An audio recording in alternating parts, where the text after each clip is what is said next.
Hello, hello! Dahil walang masyadong trabaho sa sidecar ngayon, medyo ako lang ang paikot-ikot sa shop mag-isa.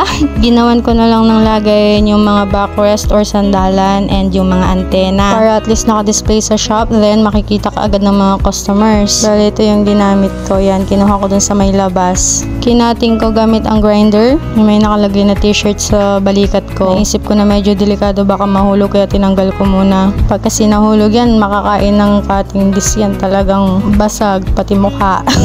Kala mo naman may mababasag, no? Uy. Then, gumawa ako ng hook na solid, 2. Sa may area dyan ko sinabit kasi para at least kahit may mga nagtatrabaho or may mga customers, hindi po sagabal or hindi delikado na baka matamaan or maumpog, ganun. Kaya at least safety pa din. After ko isabit yung parang screen na malalaki, hindi ko alam kung anong tawag dyan. Baka kayo mga bossing ko, alam nyo kung anong tawag dyan sa kinating ko na yan. Isinabit ko na yung mga backrest. Bali, ginawa ko dyan, per design, isa lang ang nilagay ko para at least may sample na makikita kayo.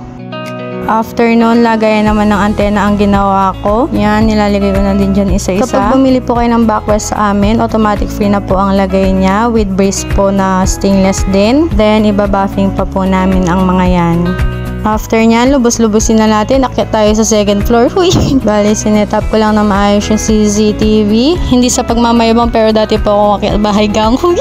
Eme lang, huy. Baka seryosohin nyo. Then, yan po pala yung welya na inayos namin kahapon. Natanggal na po ang pagkaka-full weld kaya talagang delikado na siya. Di sana kami magtatrabaho kahapon. Kaya lang inalala din namin yung safety ni na sir. Kasi kung ibabiyahe pa yun talagang medyo delikado na dahil talagang bali na talaga siya. Eh, di naman siya ganun katagal gawin and hindi naman ganun kabigat ang trabaho niya. Kaya sinikap na po namin nagawa ng paraan para maiayos. And that's all. Salamat sa panonood.